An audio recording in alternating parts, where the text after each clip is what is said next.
Hey everybody, Scott Kelby here with Matt Kluskowski. Sounded like you had to think about that for a second. I forgot who was here with. Who am I on the show with? Welcome back, everybody. Oh yeah, Matt Kluskowski. Thanks, yeah, it's me. Well, what I was going to do is I was going to do the Scott Kelby here with Matt Kluskowski. Yeah, but I decided that would be stupid, so I went Scott Kelby here with Matt Kluskowski. We should do this again. Let's start over. Can you run the thing again? Can you put up something real quick? Just like just ignore. Working on it. They're working on it. Okay. Here you go. We'll just the splash screen, and we'll pretend it never. Yeah. We'll start again. We'll restart. They'll never know. It's so hard to do a live show because you can't do retake. You can't. Well, you can do if it puts up the thing, and then we can do it. There we go.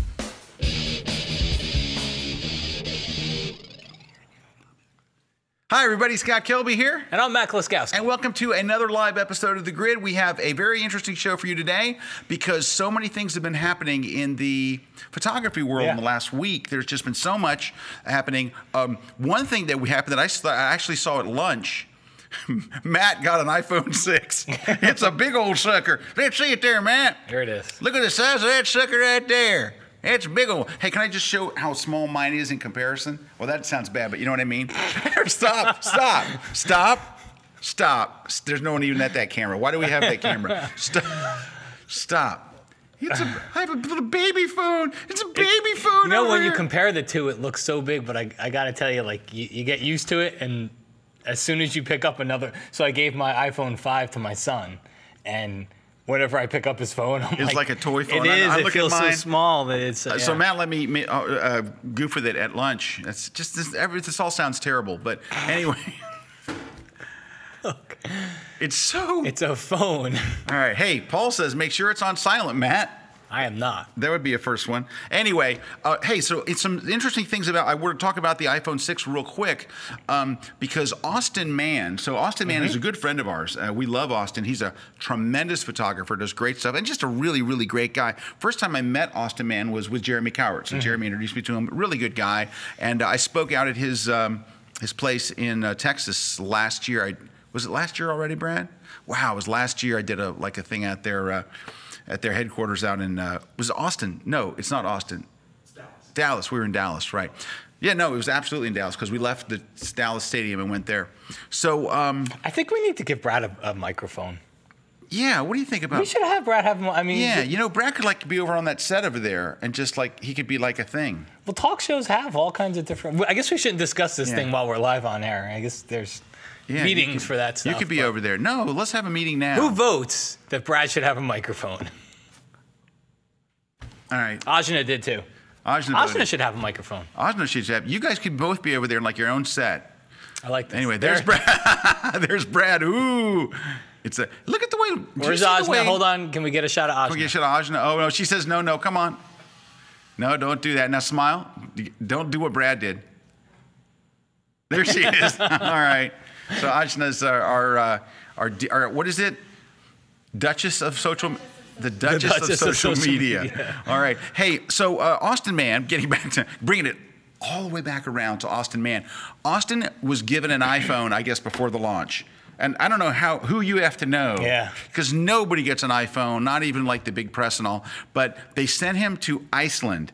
And can we just jump over to my screen real quick and show? He posted some photos he took with the iPhone 6 Plus. Look at this. This is from an iPhone. Wow. Isn't that crazy? So he did the ultimate photo shoot on location. I saw this from The Verge, which is one of the blogs that I read daily. I love The Verge. So it's just theverge.com, and it uses the words the. So it's theverge.com. An awesome website. But he did a whole thing in here, and he shows lots of pictures and behind-the-scenes video and stuff. And just really look at the stuff he's getting. I really, really hate Austin Mann, because he's such a good photographer and he's such a good guy. And so he's showing, so this is shot with the iPhone 5 on the left, and this is shot with the 6 Plus on the right. And the editing features are much better. And people have asked me, so how is the actual photo app is much better, just tremendously better, actually.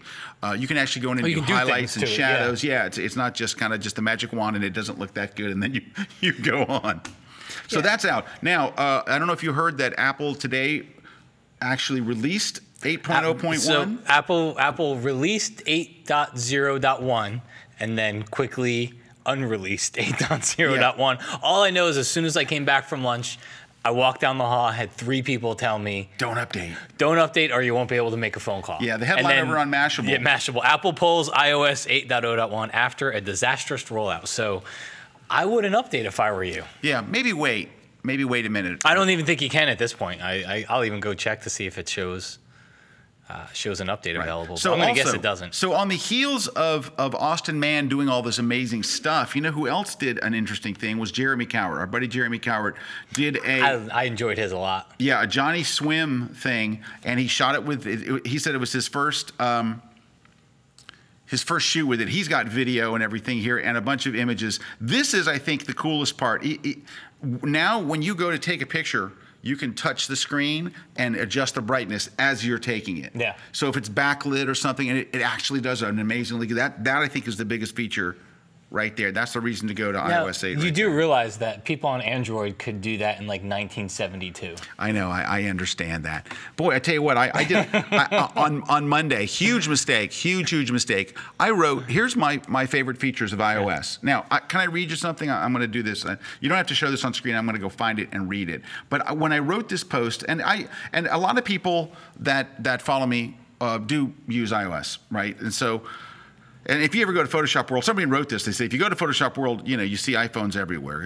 I think it definitely draws creatives, right? So photography is a Mac-heavy crowd. Yeah, it is for sure. Yeah. In fact, what was interesting was can I tell you a story? Give me a dun dun dun dun. Dun, dun, dun. About when I was younger. I went to a meeting. It was at Microsoft. And this man comes. No, so I'm on this board at Microsoft, right? I'm on this like advisory panel, which is a weird place for me to be, but I was there and it was cool. And so it was a photography board. So all of us were photographers. We're all at Microsoft. I'm going to say there's 12 or 14 of us. Out of everybody in the room, it's all Mac people. And then two Windows users. And I happen to know one of the Windows users was a Mac user who knew he was going to Microsoft. So he borrowed a Dell. I kid you not. And I'm sitting there and he's sitting right beside me. I'm like, dude, what is this? And he's like, well, I didn't think it'd be right to show up with a Mac. Well, anyway, so we had this agenda for 2 days. And during one of the meetings, they canceled the agenda and a guy came in to talk to us. I can't even tell you who it was at this point, from Microsoft. And he wanted to know why all these photographers are on Mac. That Windows is every bit as good, and why do they want, And everybody gave all their reasons. And I had 2 reasons. And mine was, and it was really summed it like this: we're photographers, how it looks matters to us. That's it. Yeah. If you're a PC user, lift up your laptop and look at the bottom of your computer. Look at the bottom. Literally, pick it up and look at it. You'll see a fan and a serial number and nuts and bolts and all this crap, and then look at the bottom of a Mac. And nothing there. It's beautiful. That crap matters to us. And so that's what I said. Is like what you don't realize is the stuff that matters to you, having features and functions and stuff. What matters to us is this stuff. You can't hear my mic? How's that, Juan? Better? Perfect. All right, that stuff matters. You know what else matters? And this is a big thing. This is going to sound stupid, but graphic designers everywhere will go, yes, because they know it matters. The Mac's font.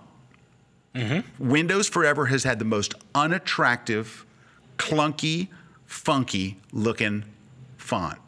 Forever. And so when a photographer and a creative person looks at that, it's better now. It's much better in Windows now. But for many, many years, it was an unattractive OS. The colors were clunky, the bright blue and all, and it just didn't speak to us. Anyway, so how it looks really, really matters. And so anyway, but bringing that all the way back. Back to the features. Back to the features is, so I wrote this thing called my 7 favorite features in iOS 8. Can I tell you how hard it is for me to write the letters iOS? I always want to write ISO. And about 75% of the time, I actually do write ISO. I'll write ISO 8 and people go, that's a pretty low ISO. Okay. So I've had to switch it numerous times in the last week. 8. So all I did was say, I like this feature, I like that feature, I like that feature. I didn't say go buy one. I didn't didn't compare it to any other phone. I didn't do anything. And here is my disclaimer, and this is what I want to read to you at the end. I wrote, note, this post is for folks who have iPhones and have or are considering downloading iOS 8. No comparisons to any other phones of any kind were made or implied. If you don't have an iPhone, then this isn't for you. Feel free to completely ignore it. There's no need to defend your choice of a competing phone. Mention how much better your phone choice is, how your phone has had all these features since 1972, and how dumb we all are and that we're iSheep and all that kind of crap. Thanks. So most people kind of laughed. I got like 70 comments, but then here it comes. Some guy had to go, well, Mr. Kelby, I hate to inform you, but I've had all of those. I'm like, did you not read? He started with, I hate to be that guy. And first, when you say the sentence, I hate to be that guy, don't lie. Just say, I'm that guy. Yeah. Leave off the I hate to be because you don't. You are that guy. You like to be that guy. And no one forced you to post that up there. You didn't work for a company where it was required of you. You are that guy. Now, that being said, so everybody was really pretty cool about it. But of course, here and then on Google Plus and on Facebook, it started a freaking war. It started a giant war where people, but you know what? Matt and I were talking about this at lunch, and I want you guys to help me, talk me mentally through this. In the world of guitars, which you guys know I'm into guitars, if I have a Stratocaster by Fender, and I have an Ibanez. And you have an Ibanez or a Les Paul, and Matt goes, and I say, and Matt says, oh, you play a Strat? Yeah, God, I'm a Strat man. I love Strats. And Matt goes, I love Ibanez. I'm like, really? Oh, that's great. Cool. I have total respect for his choice. His choice doesn't threaten me. It doesn't make me feel like I bought the wrong guitar. If I like Strats, I like Strats. And guitar players, and if I say, I use a Marshall amp, and you go, oh, I use a Music Man. I'm like, oh, do you like it? Yeah, I like it. Why, when it comes to photography or phones, is it an absolute religion and you're one or the other and you hate the other person? What is wrong with us? What does it matter what guitar I play? What does it matter what phone I use? What does it matter what camera I use? Why do we get so angry at people? Like, there are people that are so angry about this post. I just listed the features. By the way, a week ago, I listed the features of a Canon camera. It was even worse, 197 comments. We're just listing features. You know what? If I go to Matt's blog today and Matt says, hey, I just got a brand new Jeep. What? You have a nice Jeep. What is it? Cherokee. Jeep Cherokee. And Matt says, you know what I love about my Jeep Cherokee? Here's what I love about it. I love the seats. I love the air conditioning. I love that I can turn it on. I don't feel like I have to go tell you why my car's better. Yeah. I just go, it's in a non-event to me. I don't have a Jeep. I think people that have Jeeps are stupid. No, I'm just kidding. No, I have no feelings about it. If Matt lists the features of a Jeep, I have a completely different car. I've never had a Jeep. I know why part of it is for the iPhone and the Apple thing. What I don't know, I don't know why it is for photography, but I know what part of it is for the Apple. There's people that just like to hate Apple. They just do. I have probably my best friend since high school. He just hates Apple. Every time he sees me with an iPhone, he sits there and tells me how bad my phone is. He sees me with a Mac, tells me how bad. He's a network engineer, IT person, so he's in love with Windows. He loves his Android, and he had a phone this size. He did have a phone this size a year and a half, 2 years ago. And he sits there and tells me how bad it is, and I don't say anything because I don't care. But there's people that just love to hate Apple. They just do. No matter what, they're going to hate everything Apple does. I don't quite get the photography thing. I don't get the photography thing why if you don't use Canon and you use a Nikon, why so many people get angry over that. Because it doesn't seem like people just love to hate Canon or Nikon. Yeah. But the Apple thing, I don't say I agree with it, but I understand Right, I don't agree with it either. But why are we photographers? You tell me you shoot Sony, like Frank Duerhoff shoots Sony, right? Frank shoots Sony. All I wanted to hear was why he liked Sony. I was like, really? What do you like? And he's like, oh, electronic viewfinder. Really? I'm interested. I'm fascinated. I'm like, well, Frank, we can't be friends anymore. It's like, I just don't get it. I don't know. Why in music or in golf, you use a Callaway, the next guy uses a TaylorMade. Nobody cares. If you're on the tee and a guy pulls out a TaylorMade and you shoot a Callaway, you walk over and go, ooh, TaylorMade, nice club. Golfers have respect for other people's equipment. Guitar players, musicians, keyboard players, we all have respect. Why, when it comes to photography, now it is a war. I'm either A or B and screw everybody else. It's crazy. It's like I just don't get it. I wish it wasn't that way. It's something. With the Apple thing, it definitely is something. With Right, the love-hate relationship. Well, because with Apple, you're buying into. It's almost like your phone is saying something about you, right? Like the choice. It's like I'm either. Because a guy called me iSheep because I'm only buying this because that's what everybody is. I'm not smart enough to make a decision on my own. I see a lot of these have sold. I must buy one as well. Like I'm like a total brainless. Ugh, and the only way I can decide which phone to buy is like if I see a lot of them sold, then that's the one I buy. Yeah, just people. I think whenever people get that polar passionate about things, it's look at the line. So I waited in line with my son last Friday morning, and I posted about it because I actually let him go into school late because of it. And I posted about it, and some people were like, "Oh, that's cool," and some people were like, "Oh man, that's bad. That's a bad example. Why would you?" No, that's fine. But why would you ever wait in line? And why would you wait in line? Because it's fun. It was just fun. Why do I go in line at midnight with my son to GameStop when they release a new version of Call of Duty? Because it was fun. Because I want my Call of Duty. I don't really care if he gets his not. No, it's because it is fun. It's when you go there, it's a group of people that are excited and they're passing out drinks and we're all getting hammered. It's great. No, it's chocolate. It's hot chocolate. No, but it is. It's fun. It's actually fun to go and wait in line. I wouldn't go and wait in line for something not fun. But it is. Everybody's there and they're excited. They're like, "Oh, what do you think's going to be in there? How much?" For some reason, these devices instill that love in people, which means that it's going to instill the equal hate on the other side. Yeah. Hey, we have a bunch of other news to cover. I put out a Facebook post and got a lot of questions. I said, "Hey, if you have any news you'd like us to talk about," and so let's see. There's a really good topic here. And we're just going to spend a couple minutes on this because Matt's got a lot of stuff and I have a whole list of things too, the question was from Bradley Gaines. He asked, would Scott, Matt, or RC rely on cloud-based storage for photos? I know Dropbox has been around for a while, but with iCloud Drive coming out, $3.99 a month, it seems like a great deal. Would you guys ever rely or store photos on the cloud? I don't think this is a replacement for personal hard drive backups, but it seems like a useful second backup. So I can just talk for me, which is number one is I think we use the cloud here as a third backup. So like I have a physical backup. I use Synology NASs, which are just amazing. I just got my second Synology, and I'm getting ready to set up this whole thing where they back up to each other, and it's just really whoa. That's number one.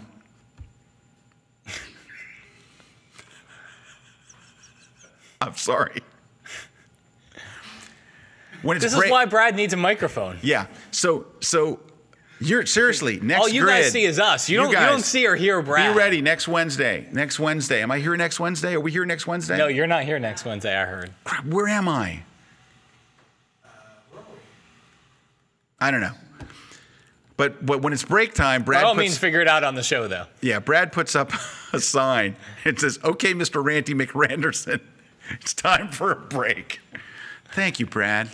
Brad always puts funny things up there. Well, they're not always funny, but he puts things up there. Anyway, but hey, so I just got to answer this, and I promise to take a break. So we have one set of backup here at the office. I have a separate backup at home. So backups in two different locations. So if one burns down or whatever, I have everything else. But if a hurricane hits Tampa Bay, both of my things will be gone. So the third one is a cloud backup.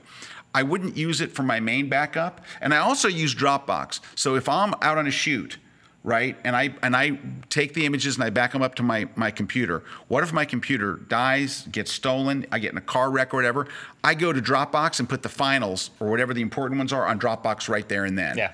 Because I'm just paranoid about it. So would I use the cloud as my main backup? No. Would I use it as an auxiliary backup? I think it's a smart thing to have your things stored off-site at a different location to where if something terrible happens, your photo collection is still stored someplace else. You can use CrashPlan. It's very, very slow. Well, we got to take a break, but I got a couple of things. I think I can speak I could speak to his Dropbox thing of some other ways to use it too. So. All right. So Mr. Ranty McRanderson says it's break time. We are going to take a short break. Don't forget, if the next time Brad is in town, we're miking him up. We're putting him on a set. We're going to move him from the darkness of his cave that he's in over there, and we're going to light him on a set, and it's just going to be glorious. I can't believe we waited this long to do it because he really is very blabbery. Matt, take us to break. Ready? Go. All right, everybody, it's time for a break. We'll see you back here soon. That's it. Bye. What kind of a person could stand shoulder to shoulder with soldiers on enemy soil and reach for a camera when they reach for a gun? What kind of a person can hold a camera to their eye and press the shutter button in a place where violence and crime is so rampant, each frame they take could be their last? Why would anyone choose to spend 4 years in the Scandinavian tundra just to tell a photographic story that's never been told before? Danger, extreme conditions, and tough issues might be enough to scare off most photographers. Now, meet the unstoppable women who run in when others run away, who press on despite overwhelming odds, whose images tell amazing stories. In a brand new series you'll see only here on Kelby One, these ladies share their stories of dedication, loss, and how they faced fear head-on, camera at the ready. These are trailblazers, powerful women of photography. It's a series you don't want to miss right here on Kelby One.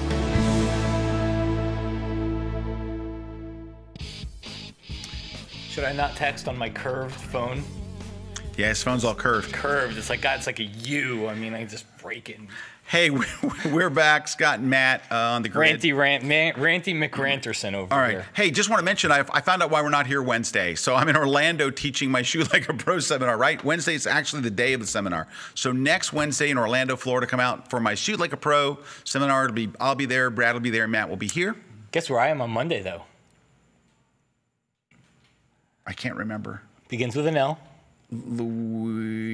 Rhymes with Platonia. Livonia. He's in Livonia. With your Lightroom tour? So I'm there on Monday. So all right, Livonia, I will see you on Monday. I'm in Houston like day after tomorrow. So Friday, Houston. Hey, if you know somebody in Houston, tell them, come out to my seminar. There's still some spots left. I got hundreds of photographers, over 300 photographers already signed up. But if you want to be like 304 or 305, we still have room if you want to come. So that's Friday, this Friday in Houston. Thursday night, we are going to dinner with Scott King. And Scott King, our buddy out there, has been researching, because I told him, we will have dinner with you, but you must find the best hamburger joint in all of Houston. And he, for days and days, he would post a different picture of a different place. Well, I'm sorry?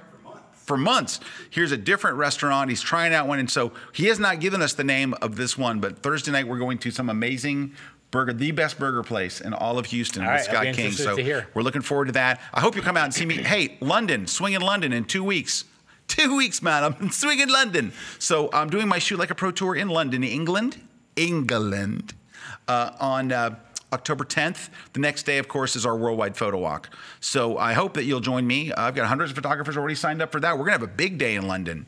So look at that. We're at 921 walks around the world, coming up on 14,000 walkers soon. And so go to kelby1.com/photowalker. Just type in worldwidephotowalk.com, and it's in 17 days-ish. It's coming up. 3 hours and we're not sure about the actual countdown clock. I think it might be off by a day, but so that's the day after my walk, and I'll be in London doing a photo walk. It's already full. The photo walk is, because you only have 50 people. But it's free and it's fun. Go check it out.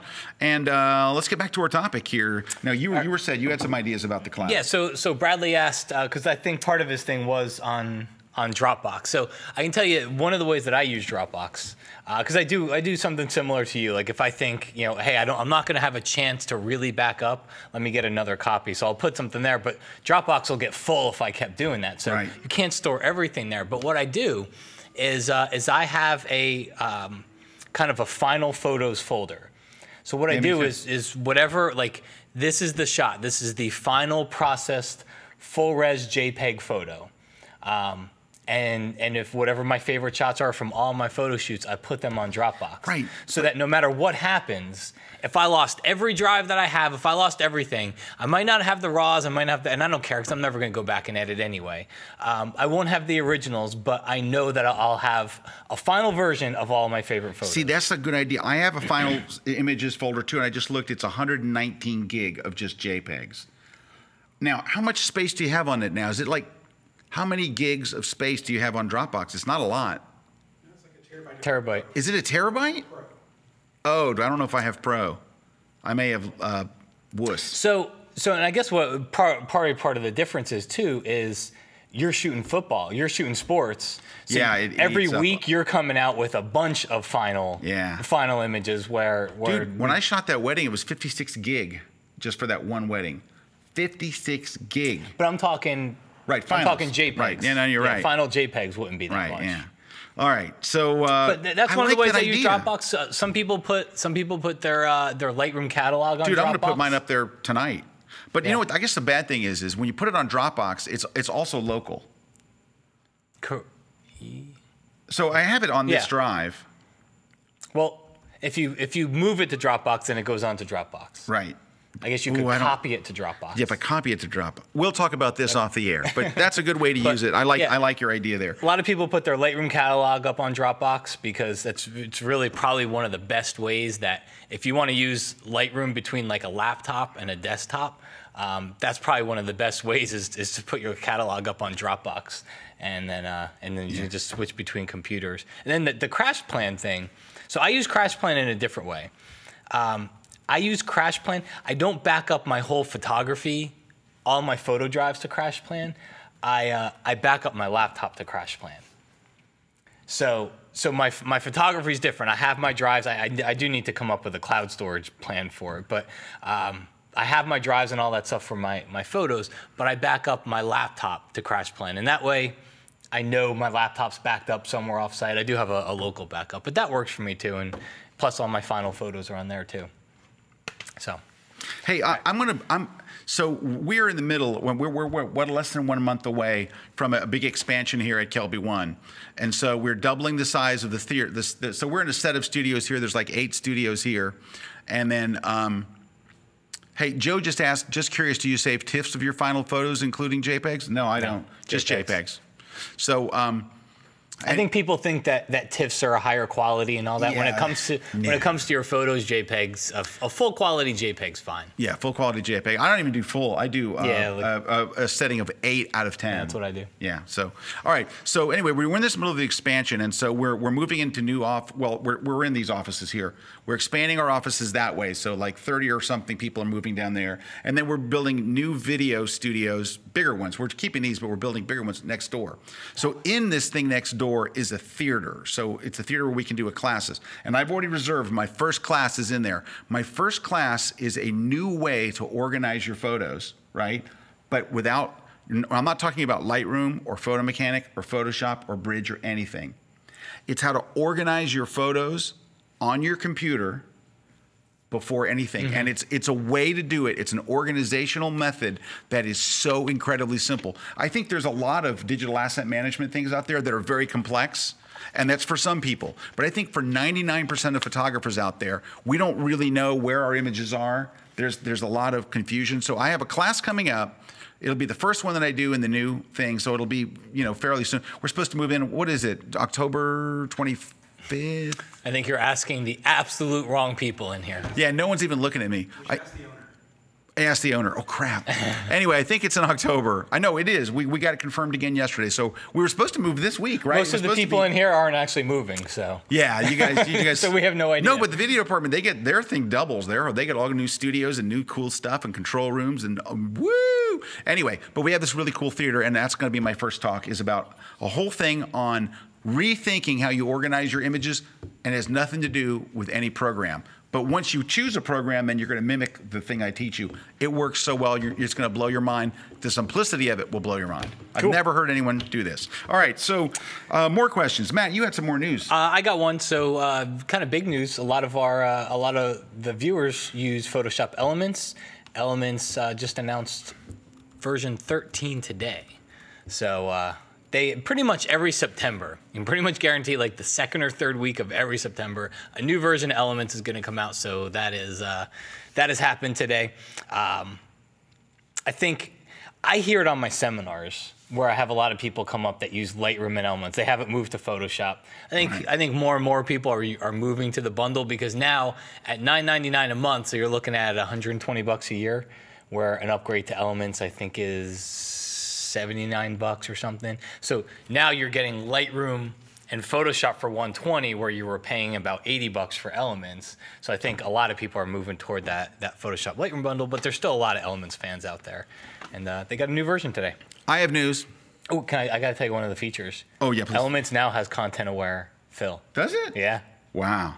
So I tell you what, it's an amazingly powerful program. It's a great program. It's amazingly powerful. Hey, so I have news. Joe McNally, you know Joe McNally. So Joe McNally, the greatest guy like in the world. Hey, so yesterday, by the way, I did an interview with a podcast, right? So I did, OWC is this podcast they do. And they asked me, like, who do you look up to as a photographer? And I said, I told this whole story about Joe and why it was Joe.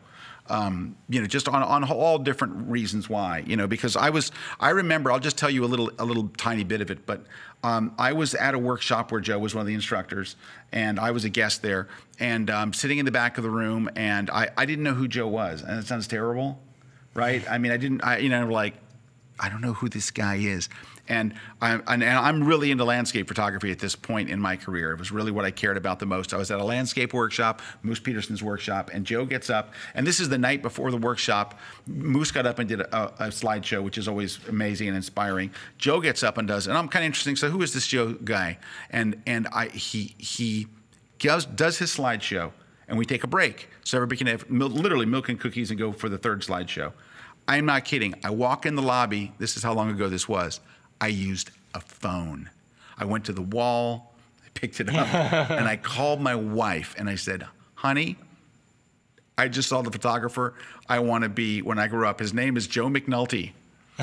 And I mean, literally, I'm like, oh my God, that's what, I mean, Joe was so different of what I thought about portraiture that I was so crazy. Now, and so that day, it shifted my allegiance from that to shooting people. I could not be further away from Joe McNally. He is up there in the cloud. I am down here on the grid. But it changed my passion and my focus, and I went from not shooting people at all. In fact, I remember my brother Jeff telling me, why don't you ever take a photo of a person? He said, you know, you just never do. And I'm like, I don't know, people aren't just on my thing. And now I like shooting people. In fact, Brad and I did a shoot, was it yesterday? Day before yesterday, 2 days ago, we did a location shoot, and of people. It was people. Yeah, and a goat. Brad did take a couple. There were some goats watching us. Yeah, very nice. Anyway, but I just want, when I'm mentioning this, is Joe has got an exhibit at the Monroe Gallery of Photography coming up in Santa Fe, New Mexico, not Saint Santa Fe, in Santa Fe, New Mexico. And this is big. This is huge. So this is Joe's first one-man show, right, where it's just Joe, and it is October 3rd, and it actually runs through November. But if you're anywhere near there, you got to go. You got to go see his show. Yeah. And Joe has some stuff that you think you've seen Joe's work, and then you see these other photos. You see these things, and you're like, what just an unbelievable guy. So if you get a chance to go, or you have anybody that you know, it's coming up, Monroe Gallery of Photography. It opens October 3rd. I think RC is actually going out for the opening. I actually wanted to go out for the opening. Oh, yeah, if you go to monroegallery.com. Is it Monroe Gallery? Yeah, monroegallery.com. And you'll be able to find them talking about Joe's show and showing some images and stuff. So that's some news. Also, so today on Facebook, I asked people to give me some ideas of anything we wanted us to talk about today. And I just want to read a couple people asked, and I'm holding my breath when I say this, but a couple people asked, and with three people asking about the Canon 7D Mark II. So it was asked by Brett Douglas, 3 people plus one did a little later, Saib Kundersma. So I'm going to talk about it because I got to use this camera. Now, I'm going to mention right now so we don't have to. Nikon also introduced a camera, by the way, this last week. It's the Nikon 750. E750. I never seen one. I've never touched one.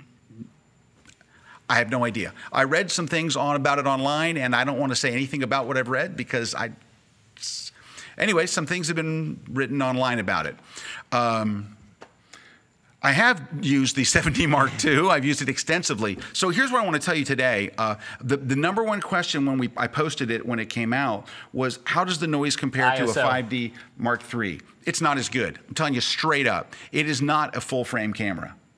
However, I think it's the best crop sensor I've ever seen. A guy posted one, I think I just saw today at 12,800 ISO. It was like the label on something. And it looked great. Somebody else posted a picture taken at an even higher ISO, and it looked really amazing. I have not pushed them that far, but I wanted to tell you I will have a lot more on this. So I'm actually shooting a college game and a pro game, NFL game, in a week or so, and I'm taking nothing but the 7D Mark II as my only cameras. So I'll have two of them, one to shoot and then one is my backup. And I'll share all kinds of photos from it's a Giants game and from a Tennessee Vols game. So I will be able to tell you a lot more about it, but I've shot it and it's amazing. Like going into this, taking that camera, not only do I have no reservations about going and shooting these games with it, I am going to really enjoy getting 60% closer. Yeah. Because when I shoot my 1DX, and I love my 1DX, don't get me wrong, it's a wonderful camera. But when I shoot the 1DX, it has a 0 crop factor. So when I put a 400 on it, it's 400. When I take that 400 and I put it on the 7D Mark II, it's like a 6 whatever. It's like, it's over 6. Yeah, it's over 6. So are you taking that as your second body? No, I'm taking 2 of them. I'm shooting nothing but that. And dude, it's going to crush because you know what it is? I want to get in really tight. I want to get in really close. So a lot of times I take a 2.8 lens and I stick a teleconverter on it. So it drops me to f4. Or I use the 200 to 400, which is already f4. And when you drop the teleconverter on it, it's f5.6. Yeah. I'm going to be as close as I want to get and still be able to say at 2.8. I'll be in closer at 2.8, 60% closer to the action. So, and 10 frames per second. 10 frames. Do you know what that sounds like? Anyway, but so, and you know what? I wish I could talk about the Nikon. I don't want to just ignore that because I was a Nikon user for many, many years. And so I don't know what to say about it. I've read reviews both ways. Some people like it, some people don't. I don't want to say anything about a camera I don't know anything about. And so all I've done is I've done the exact same stuff that you have. I've read reviews of it online. So I can't tell you anything about it. I'm not being mean to Nikon or anything else. I don't have anything bad to say about Nikon. I have a lot of friends that work at Nikon. I've made many friends there over the years and have total respect and love for Nikon. Yeah. I'm a photographer that can look at other cameras. I don't feel anything bad about Sony at all. I've used Sony cameras. They're fine. I've used Nikons. They're fine. I use Canon. I'm shooting Canon. Yeah. I got to say, so Sony, I got to shoot a A7R. That's supposed to be a really good. Well, wait. Dude, an A7R? I know. I'm stupid. You're so stupid. I must be getting paid by them. But no, they let me shoot an A7R for a couple of weeks, and I actually just brought the gear in today. I have to send it back, and it was a nice camera to have around. Dude, I've heard nothing but good things. It's the digital viewfinder, it's a little bit different to get used to, but that's my problem. I've never shot a Sony long enough to get used to it. Now, Frank Duerhoff says once you get used to it, you'll never want to go back to another one, but I'm telling you what, I'm an optical viewfinder. It's like having this phone and then your small, puny phone. Hey, a constant Bruce Brosau says, do you have anything can you say anything about the 5D Mark IV rumors? I don't know a single thing. I haven't heard of a 5D Mark IV rumor. I haven't read any. Well, everything's rumored way out in advance. Well, yeah, it doesn't take a. I got nothing. I got zip. And let me put it this way: if Canon had told me something about it, right? If Canon had said, "Hey, Scott, we have this coming," I would have already signed a non-disclosure agreement that says I can't discuss it. That's the thing. Nobody that really knows is ever going to be able to really tell you. That's why everybody does these things anonymously on rumor sites. Because you signed a non-disclosure agreement, and I'm not going to, And that agreement will be gone before you blink if they find out it's you. Yeah, if you said something about an unreleased camera, you would be El Gano. Even it's same thing. Like you get the Lightroom, the Photoshop questions. I'm doing a seminar on Monday. Everybody's going to ask, hey, so what's going to be in Lightroom 6 and what's going to? You can't say anything. Here's what I can say with fair confidence: is that in Camera Raw. The latest version of Camera Raw, when you use the graduated filter, there's a masking brush in there. And I could say with fair confidence that anybody that's followed Adobe knows that whatever happens in Camera Raw happens back in Lightroom. And vice versa. And vice versa. So I would say with confidence that that'll probably be there. That's probably a good guess. But I don't know. But you don't know. Anyway. All right. Chris Stern asks, he has a question about adding mobile photography classes to Kelby One. Every day there are so many new photographers diving into mobile photography. We are developing a whole curriculum on this. We are. We're in the middle of it right now. So yes, there will be mobile photography classes coming up immediately. I'd love to hear thoughts on that, though. Like, people ask for it. Like, what do people really want with it? So the class is not going to be how to use this, because it's going to be push the button and maybe move the exposure some.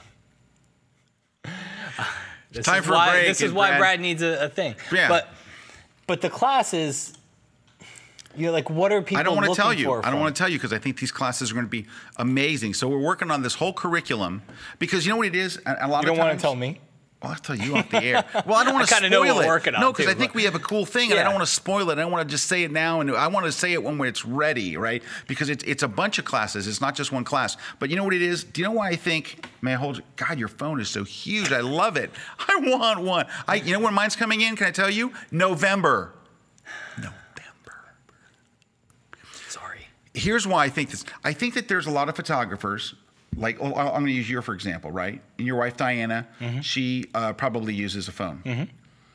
Well, if Matt is able to have Diana start taking really, really great photos with she'll realize that what this really is just a tool. You can have other tools. And then she'll pick up a DSLR. I think that if you start to take amazing pictures with your phone, it's like anything else. Let's just say that you're a golfer. You go out and you start playing.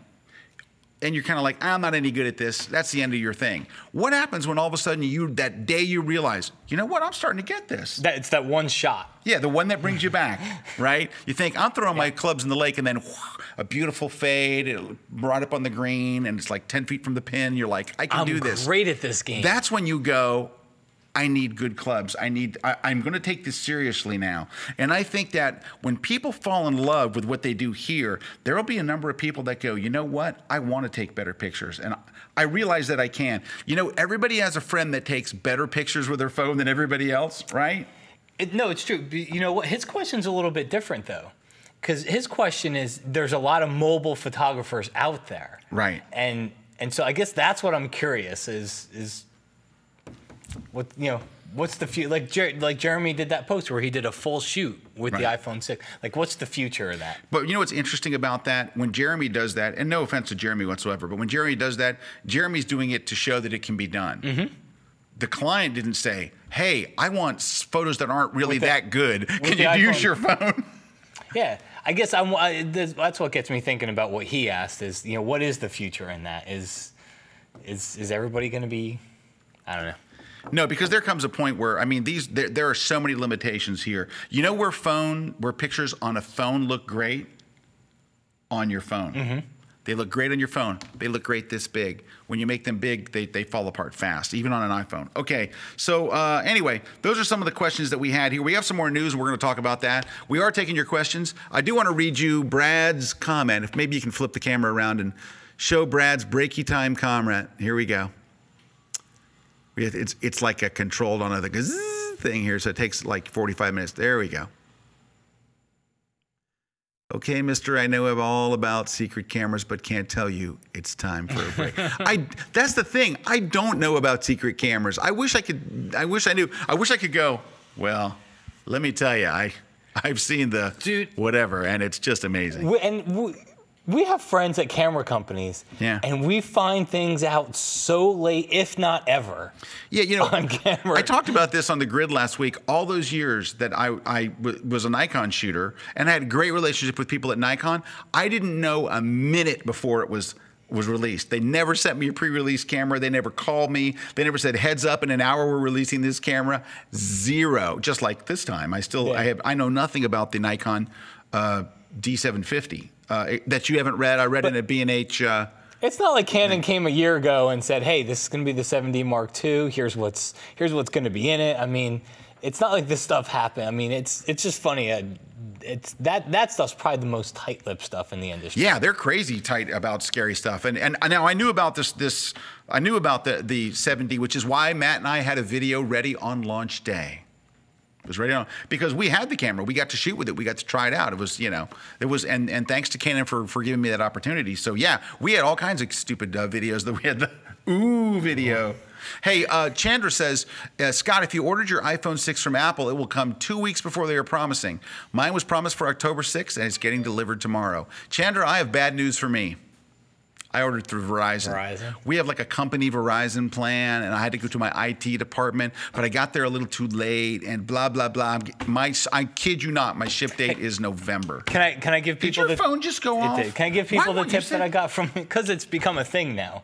Can I give people the tip that on how I got mine and what the person at the store told me? Matt does have a very good tip here. This is worth sharing. So so I went on Friday. Wait, what happened to the break? Let's take the break. Okay, share the story. When we come back, the break. Matt will tell you the secret to getting your iPhone 6 earlier than 4 weeks. It is a secret.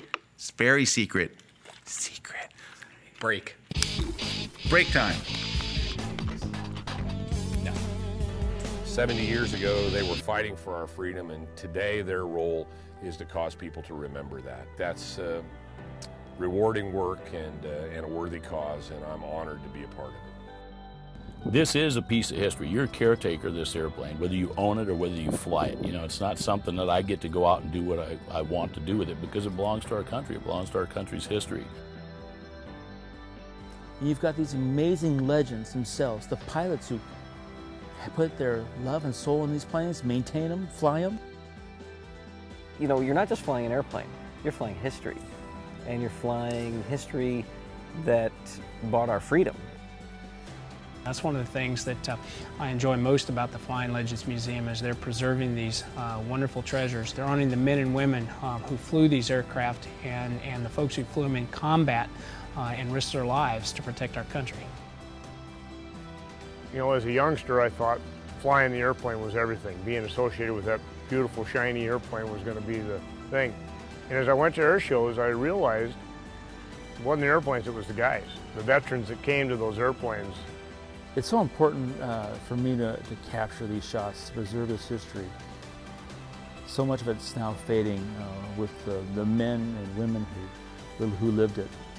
These planes, their battles, their times, their triumphs, their tragedies, and all what it did for this country that, you know, pretty honored to be privileged to, hard to talk about.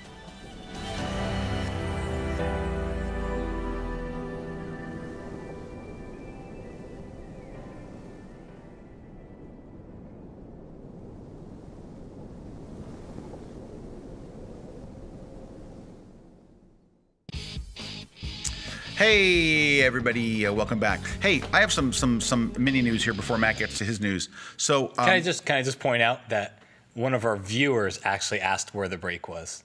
Yeah, that's bad when your viewers are like, please give us a break. All right, your news.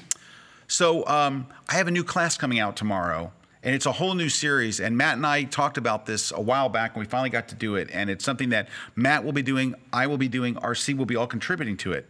So I guess it's called Where to Shoot in Paris. Yeah, the travel series. It's a travel series. So if you're a travel photographer, we'll take different cities around the world and give you ideas of where to go and shoot. So if you're going on vacation to France or to Paris, you would go watch this. And it doesn't talk about settings, but it would go, there's a place that you can get to that lets you put up tripods, go there in the morning, try this. So it's really where to shoot in Paris is what it's really about. But it's a travel series. I've done so far Paris and Rome, but each of us will be doing, so it's a new travel series. It's a whole series we're doing on Kelby Training, but excuse me, Kelby 1. But it's not a technique class. Settings and not settings. Post-processing class. I have a class on that. I have two classes on that, but this really is a talk about you're going and here's a bunch of places to shoot that you may not know of, because I really struggled with doing research on where to shoot in some cities. And so I try to tell you great places, how to get in, even the cost when I could, of like what it costs to take an elevator up or to go to an observation deck or what the rules are and stuff. I did a lot of the research for you. So it starts, my travel series comes out tomorrow. Last week we released, of course, Moose Peterson's thing. Now we did a live webcast called Warbirds and the Men That Flew Them. And that was open to the public, but now it's just for Kelby Training subscribers, so you can go watch that. And that was an amazing thing. That is just, you got to go watch that. I don't care if you have zero interest in aviation photography. It's really a documentary, and you will love it. The stories are so inspiring. The camera work is amazing, and the stills that Moose got, of course, are crazy. We also have Corey Barker's this week. Is also releasing a class called Motion Graphics in Photoshop CC. Corey Barker is a genius in Photoshop. Yeah. He's like the best. He's like the best Photoshop guy we know, right? Like, I can honestly say I don't know anybody better. Yeah, he's like the best in the world. Yeah. Anyway, and we have some really good people here. I mean, we have obviously, even Felix Nelson is amazing. Yeah, Felix. I mean, him and Felix are like, they're right up there at the top. They really are. So anyway, those are some new classes. Matt, what is the secret? What is the secret? I'm looking forward to that travel class, though. And I'm looking forward to getting more out there. I think people love those things. Think about all the questions people ask. Oh, yeah. About, just a lot of good information. I have more cities. I'm going to London next week or week after, and I wish I could do one about London. I'm there for such a short time. Like, yeah. I'm there I get there the day before my seminar, and that's the day where you kind of go, I've been flying for 12 hours. And then you have the day of my seminar, my photo walk, and I come home. Boom. All right, what were we going to say? I need your Apple secret, how to get an iPhone 6. It's not like a super secret, but this is what the person at the store told me. Because I went, quick story. I went Friday morning with my son. It was a birthday thing. He'd never had an iPhone before, and he was excited to wait in line. I'm like, I'll go do it. We'll get up early. It'll be fun. We hung out, and it was fun. We had a blast. Great father-son time. Anyway, by the time they got to us in line, because we did not camp out overnight, although we did get up an ungodly hour to go, by the time they got to us, they were sold out of the iPhone Pluses, which is what we both wanted. As the guy was standing there, because they have all this inventory on their device, as the guy was standing there, one came open, which means at some point somebody up ahead of the line canceled theirs, and it came open, and so we grabbed it, and I decided to give that one to him since he was really excited. So, got into the store, we're paying for it, and I asked the manager, I'm like, do I just go online and order it? And is that really going to be the best thing? And she's like, everybody shows up first thing in the morning. And she's like, while we do get overnight shipments, she's like, we get a lot of shipments during the day. And she said, if you download the Apple app, the Apple Store app. The Apple Store app. And you go to purchase an iPhone, you'll see real time what they have available. And so if it's available, like in that random time during the day, so if it's available, you can get it. So on Saturday, at 11 a.m., I was sitting there. I was watching TV, and I went and I looked, and it said the Plus was available. So I purchased it, walked into the store. They walk you to the front of the line, and I was out of there in 20 minutes. But it was there for like 4 hours. I ordered mine at 11 a.m., and I was there at 3, and they still had the Pluses. But I haven't seen them on since. But that's the easiest way. Instead of going to the store and waiting in line. Chandra had a good tip. So Chandra's back. She says, the Apple Store guy gave me a real good tip to get an iPhone 6. He said, and I kid you not, go to Best Buy. They are slow there. Hey, and you know what? I like Best Buy's. Best Buy I like their protection plan the best. Yeah? Because I think it covers everything, and I think even theft. Really? Yeah. Theft? All right. Lori Polito says, will you guys at Kelby One ever consider doing field workshops outside of the classroom? Lori, we do. We do field work. RC was at a field workshop this last week. So we all do field workshops. We all go outside and we do workshops. And if you want to know, watch our blogs. We usually talk about them. But RC was at a workshop. He was in Jade Mountain with Joe McNally. With Joe McNally this last week doing a field workshop, yeah. If you're interested, I have one coming up in, what's the Half Dome? Yosemite. Yosemite. I'm doing one in Yosemite in next May. Really? So I'm doing one in Yosemite next May. So Yosemite. it's up. It's on my blog. Matt, Yeah, I'm supposed to do one next year too. I haven't figured out where with Bill Fortney. Bill Fortney, how are you, young man? Bill and I are going to do one next year, but I don't know where. Hit me up if you want more details about it. You can get me on Twitter or whatever. Hit Matt up. Hit me up. I love when you use that young teen slang. We're gonna take Daniel. Daniel says, "What's up with the new Tamron lenses? Looks good." So I'm actually shooting a new Tamron lens. I'm using the 28-300 as my walk-around lens. So when I go to swing in London, baby, I will probably be slinging that 28-300. Now, I want to say this about the Tamron 28-300. There's an old 28-300. They announced a new one in February or January at WPPI, whenever it was, and they shipped it in what, August or July or August? Brad holds up his hands. Sure, like, God. yes. Oh, yeah, let's give him a mic. So anyway, yeah, sure. You know, I look to you like for a source of information, and Brad is like, you know what, Brad? Sure, yeah, August. From now on, just go. Just go, yep, August. Just look confident about it.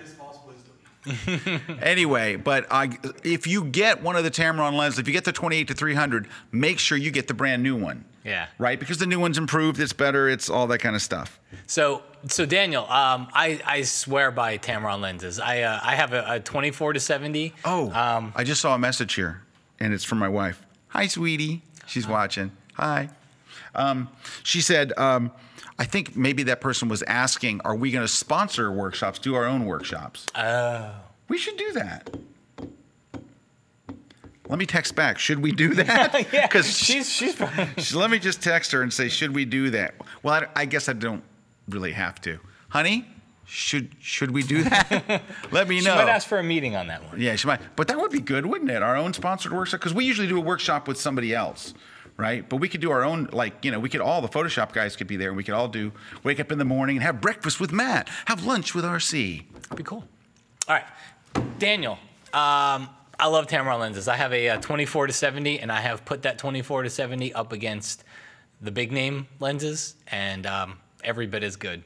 Like, hey, by the way, couldn't see a difference. I did that on a shoot. Brad and I were doing a shoot a couple of years ago, and I had it was a Nikon 70-200. I switched to the Tamron, and there was no way for you to visibly tell. Now, I imagine if you did some like kind of a meter on it or do some crazy thing, but just looking at the images side by side, there was no way for me to go, that's the Tamron, that's the Nikon, yep. And the weight and the price was like half. So it was less than half, wasn't it, Brad? Yeah. Wait, ask Brad, what's Brad going to do?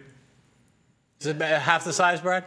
Brad goes, yes, absolutely. Exactly how much, Brad? Exactly. Oh, hey, I got a response from Calibra. She says, goobers. So, well, All right, Daniel, you're good with Tamron, good lenses. In fact, I want to try, they got a 15-30 I want to try out. A 15-30? A 15 full frame, that 30. sounds nice. All right, let me see. There was a lot of other news this week. I mean, there was a lot of things that came out of Photokina. I think that, of course, new cameras, new bodies. A lot of lenses. And did you notice a lot of prime lenses? Yeah. A lot of prime lenses. A lot of prime. It's prime time. I mean, I guess it's hard, like, where do you go with zoom lenses anymore? Unless you're going to go, like, yeah, 28 to 600. They've covered every zoom lens possible. But a lot of prime lenses. And did Sigma come out with a new one this week? Brad, Sigma? 5 new lenses. Yeah, Brad no longer will say crazy things. Hey, we're just about. Do you use a lot of primes? No. How often? So what do you use a prime? You use what, a 400? Oh, okay, yeah, 400's a prime, yeah. Let's say for football. Let's say for portraits. No, I use a 70-200. That's my go-to lens. Occasionally, I will grab an 85-1.2 or an 85-1.8, but no, it's pretty much. I'm a 70-200 portrait guy. I love the 70-200. That whole shoot I did the other day, just a 70-200. Oh, that's the one I was hearing about, the Sigma 150-600. So Brad just popped it up on DP Review. It's the Sigma 150-600. It's a lot of lens there. Is it for full frame, Brad? Probably. That's good. God, it's like having like a brain trust here. It's like having a lab. It's like, you know what I'm going to call Brad? Kelby One Labs. Because when you want to know precise information, it is on his fingertips. All right, if they can pull up my screen, here's a photo of it. Yeah, it's, I don't know. I think there's 2 different versions. 2 different versions, really? No. No. No, there's also an 18 to 300, which is for APS-C sensors, which is So that is full frame, right, Brad? I'm guessing yes. Brad is guessing yes, and that's the kind of to the We're point a wealth of information. Let me tell you. Yeah. So yeah, sorry. Okay. So we're gonna have some giveaways because that's what we do. We're giving away a seminar ticket of your choice. If you want to go to my Houston or to my Orlando or even swing it London, baby. You will be able to enter and just tell us which city you'd like to win for, and you'll be entered. If you want to go to Matt's Livonia, Michigan, which is Livonia is close to Detroit, but of course, if you lived near there, you would already know that. So that's the Detroit area seminar for his Lightroom Live tour, which is a fantastic tour, by the way. I got Colorado Springs next month. I love Colorado Springs. Colorado Springs I've never is been. great. Oh, you'll like it. It's a very nice town. Very, very nice. Nice people. Really, really nice people. So that's coming up. And also, I'm going to give away a full year of Kelby One. And an iPhone 6 Plus? No, but a full year of Kelby One, which is half the price of almost the price of you can get an iPhone 6 Plus for $299. So Kelby One would be $249. So it's pretty darn close. Pretty darn close. Anyway, so to enter, go to kelby1.com/ something. Contests. / There it is. Webcast. Kelby1.com/webcast/contest. Just give us your name, give us your email so we can contact you. And if you won, and then in your comments, tell us which one you want to win. Because there's no sense in us presenting you with a ticket to London if you live in Cincinnati. So tell us which seminar you want to go to, Matt's in Livonia or mine in Orlando, Houston or London. And then, of course, if you want to win the Kelby One thing, just write Kelby One thing. And we're very close to being on time. It's 5:01. I'm proud of us. If you look at the time we started, we probably did take just 60 minutes. Yeah, we probably really did. So any last words of wisdom, Matt? No. No? I've used all my wisdom for the day. All right, let me just look at my list of things. Hey, there was another thing that was kind of interesting. Brad pointed this out today. This is the name of the article. This is really an interesting thing. There's a couple. I'm just going to blast through these, and we're going to let you go. What happens when National Geographic steals your work? So it's a story from Barrett's blog, and so you go to bylon.com, Bylon it looks like, and he's got this whole story about and this is just my understanding of it. Don't hold me to this, but my understanding is he put some images out there in Creative Commons with a Creative Commons license, which means it's not for commercial use. And National Geographic published a special issue on 100 scientific discoveries, and in there they use some of his Creative Commons images without compensating him. He's upset, and he goes through contacting National Geographic and their response, and it's quite a surprising exchange. So if you get a chance, that I think is kind of interesting. Also, Brad was telling me about this photographer who did a whole thing on with John Malkovich. He's one of John Malkovich's friends, and his name is Sandro, is the photographer. And he did this whole. He used John Malkovich to recreate a bunch of classic photos. And so if you go to the well, I guess where's the best place to find it? The Edelman Gallery. I'm sorry, Edelmangallery.com, and you'll be able to find this showing of his work. And it's, he recreates the famous Albert Watson, Alfred Hitchcock pose, and a bunch of other ones, but they're all with John Malkovich. The disturbing one is the Yoko Ono one, where we actually have to see his buttocks. Good stuff. Yeah, it's. Well, the Andy Warhol's slightly disturbing too. Hide the kids before you see this one. Anyway, that was kind of interesting that Brad brought up there. And let's see what else. That's kind of it for today. Cool. Next week, I will not be here. I will be in Orlando. Brad will not be here, thankfully, because we'd be able to ask Brad stuff. I'd like to give you a preview of what would have happened last week if Brad was here. So, Brad, do you know what that is?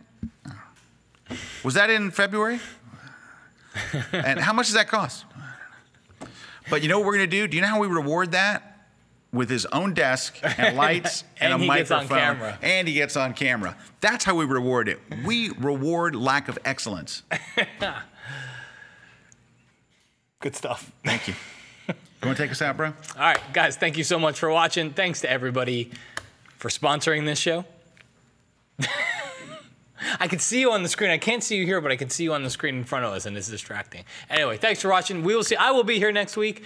We will party. We will do all kinds of fun things. They're gonna party. I am sure. Ooh, lots of partying. And you guys have a great week. We'll see you back here next time.